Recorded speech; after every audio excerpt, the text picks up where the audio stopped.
Welcome to the Jaffna tech. நான் உங்கள் மதுர்ஷன். Okay, நாங்கள் டெக் ரிலேட்டடாக ஒரு பாதையில் போய் கொண்டிருக்கிறோம். அதில் இன்று ஆர்டிஃபிஷியல் இன்ஜினியரிங் ஏஐ. இப்போ 2023 இருந்து இன்று வரைக்கும் நீங்கள் ஏதோ ஒரு வழியில் இந்த ஏஐ சம்பந்தமாக கட்டாயம் கேள்விப்பட்டிருப்பீங்க. அந்த ஏஐ என்றா என்ன, அந்த ஏஐல டாப் 2 லிஸ்டில் இருக்கிற 2 பேரை பற்றி தான் இந்த வீடியோவில் பார்க்க போகிறோம். வாங்க வீடியோக்குள்ள போகலாம்.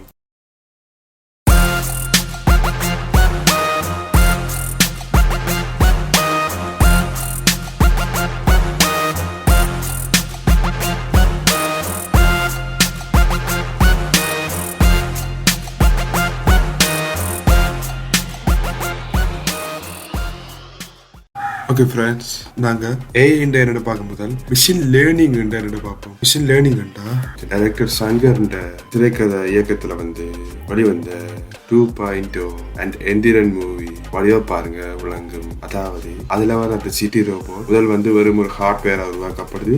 அதுக்கு பிறகு அது எப்படி சூழலோட ஒன்றிணைந்து சூழலேந்து தான் பெற்றுக்கொண்டு தானே தானே படிக்குது. ஸ்கூலில் இருக்கிற ஒவ்வொரு டே தானே படிக்குது. அதுதான் இப்ப ஏன்றதுக்குள்ள போகும். ஏன்றது ஒரு பேசிக்கா பார்க்க போனீங்கன்னா தானா சிந்தித்து இயங்கக்கூடிய ஒரு கணனியோ இயந்திரமோ ஆர்டிபிஷியல் இன்டெலிஜென்ஸ் சொல்லலாம். ஓகே, இப்ப இந்த ஆர்டிபிஷியல் இன்டெலிஜென்ட் நன்மைகளை பார்ப்போம். அதுல முதலாவது மிஸ்டேக்ஸ் குறைவா இருக்கு. அதோட நாங்க டெய்லி யூஸ் பண்றதுக்கு சரியான ஹெல்ப்ஃபுல்லா இருக்கும். மூன்றாவது முக்கியமானது இந்த காலகட்டத்தில் அதிகமாக யூஸ் பண்றோம். அதுதான் டிஜிட்டல் ஹெல்பர்ஸ், அதாவது டிஜிட்டல் உதவியாளர்கள். அடுத்தது மெடிக்கல் பர்பஸுக்காக யூஸ் பண்றாங்க. இது சம்பந்தமா வீடியோ வேணும்னா நான் பிறகு செஞ்சு போடுறேன். அடுத்தது இதுக்கு இன்டர்வலோ டீ டைம் பிரேக்கோ எதுவுமே தேவையில்லை. அதோட இப்போ ஒரு மனுஷர்கிட்ட ஒரு வேலையை திருப்பி திருப்பி திருப்பி செய்ய சொன்னா பஞ்சியா இருக்கும், செழிப்பா இருக்கும் எல்லாம் சொல்லுவீங்க. ஏஐ அப்படி இல்லை, ஏன்டா கம்ப்யூட்டர் தானே, சொல்ற வேலையை செய்யறதான் எனக்கு வேலை, அப்ப அது செய்யும். அடுத்தது இதுண்ட தீமையை பார்ப்போம். இந்த தீமையை பார்த்தா எனக்கு சொல்லலாம், ஒவ்வொருத்தண்ட தேவைக்கு ஏற்ற மாதிரி ஒவ்வொரு தீமையும் வரும், ஒவ்வொரு நன்மையும் பெறும். நாங்க ஒரு எல்லாத்தையும் ஒன்றா பார்க்கல, பொதுவா இருக்கிறத எடுத்துருக்கிறோம். முதலாவது ரேட் கூட, அதாவது அதிக செலவா இருக்கும். அடுத்தது ஏஐ வரதால கிணவேருக்கு வேலை இல்லாம போகும், அவ்வளவுதான்.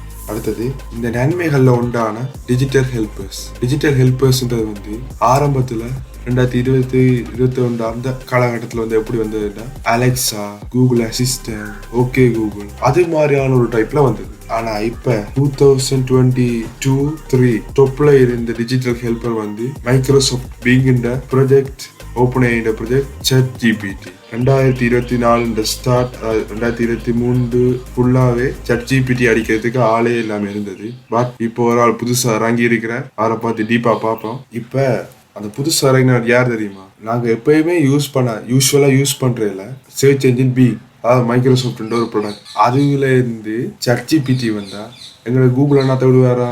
அதுதான் அவங்க முதலாவது கூகுள் பாட்ன்றத தொடங்கினாங்க. ஆனா அது 2023 காலகட்டத்தில் அவளை எடுபடையில. ஏனென்றா அது ஒரு ப்ராப்பரான லாங்குவேஜ் இல்லாத காரணத்தால அது ஒரு சலாப்ரா மாதிரியான ஒரு இது ஒன்று இருந்தது. பட் இப்ப பெஸ்ட் லாங்குவேஜ் முதல் பாட்டுக்கு இருந்த பால்ம் 1ன்ற ஒரு லாங்குவேஜ். பட் இப்ப இருக்கிறது பால்ம் 2. இது ஒரு சூப்பரான லாங்குவேஜ் சொல்றாங்க.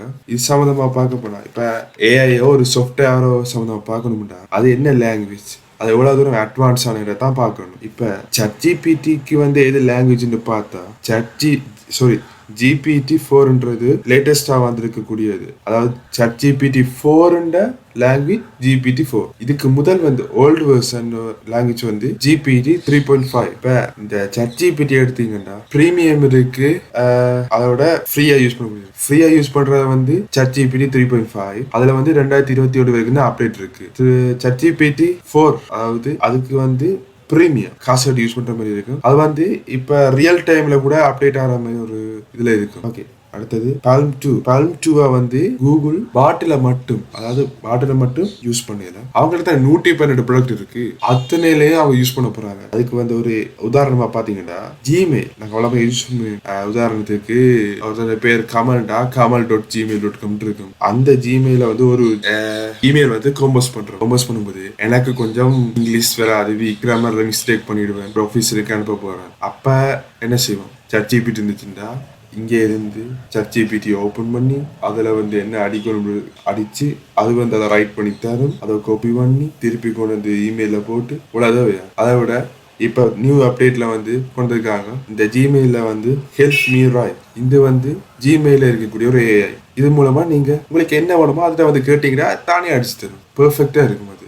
அடுத்தது வந்து கூகுள் ஷீட், அதாவது நாங்கள் மைக்ரோசாஃப்ட்ல யூஸ் பண்ணக்கூடிய எக்ஸல் மாதிரி அதில் வந்து ஹெல்ப் மீ ஆர்கனைஸ்ன்ற ஏஐ வந்து இணைஞ்சிருக்காங்க. அதை வந்து நீங்கள் கேட்டீங்கன்னா நீங்கள் கேட்குற மாதிரியான ஒரு டெம்ப்ளேட்டில் தரவில் அவுட் பண்ண, அதாவது டேட்டாஸை கொடுத்தீங்கன்னா வடிவாக கொடுத்து உங்களோட டெம்ப்ளேட்டில் ஏற்ற மாதிரி பெர்ஃபெக்டாக தரும். அதில் ஒரு உதாரணம் டைம் ஷீட், அதாவது உங்களோட ஆஃபீஸில் ஃபிங்கர் பிரிண்டாக வைக்கிறதோ இல்லாட்டிக்கு வாராக்கில் சைன் பண்ணுறது, அதை வந்து நீங்கள் எந்த பண்ணிக்கலாம் மிச்சம் ஃபுல்லாக அதுவே பார்த்துக்கணும். அடுத்தது வந்து இந்த பாட் வந்து ChatGPT-யை விட கொஞ்சம் ஒரு உயர்வான நிலையில் இருக்குதுன்னா அதுக்கு வந்து ஜெமினின்ற ப்ராஜெக்ட் தான் வேணும். முதல் வந்து பாட் வந்து தனியே தான் இருந்தது. பாட்ன்றது வந்து ChatGPT-யோட ப்ராஜெக்ட்ல அவ்வளோ பெஸ்டானது இல்லை. இப்போ ரீசெண்டாக தான் இந்த ஜெமினின்ற ப்ராஜெக்ட் வந்து ஓப்பன் பண்ணி அதை வந்து வெளியிட்டு இருந்தாங்க. இந்த ஜெமினின்ற ப்ராஜெக்ட் என்னன்னா கூகுளோட டீப் மைண்ட் டிவிஷனால வந்து செஞ்சிருக்காங்க. அதாவது அட்வான்ஸ் ஏஐ அவங்ககிட்ட தான் ஏற்கனவே டேட்டாஸ் எத்தனையோ எல்லாம் கிடக்குறேன்டா எத்தனை வருஷமாக வந்து டொப்பில் இருக்குது. அதனால வந்து அவங்களுக்கு ஒரு பெரிய வேலை இல்லை.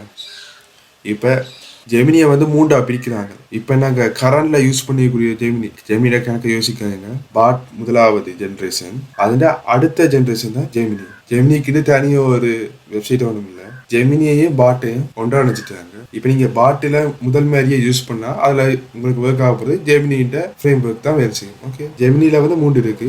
கரண்ட்ல யூஸ் பண்றது ப்ரோ, அடுத்த வரக்கூடிய அல்ட்ரா.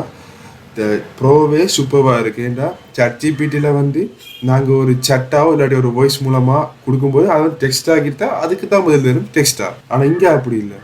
நீங்கள் வீடியோ, ஆடியோ, டெக்ஸ்ட், பிடிஓ எப்படி என்றாலும் போடலாம். எல்லாத்துக்கும் அது உங்களுக்கு பதில் தரும். அது என்ன சொல்றது, இன்னொரு மனுஷனோட கேட்குற அளவுக்கு ஃப்ரெண்ட்லியாக இருக்கும். இப்போ பார்த்தீங்கன்னா இந்த ChatGPT வந்து இந்த ஜெமினியாலேயோ பாட்டாலேயோ விழ போகிறது இல்லை. ஏன் சொல்லுங்க, பாட்ன்றது வந்து இப்பதான் வந்துருக்கு.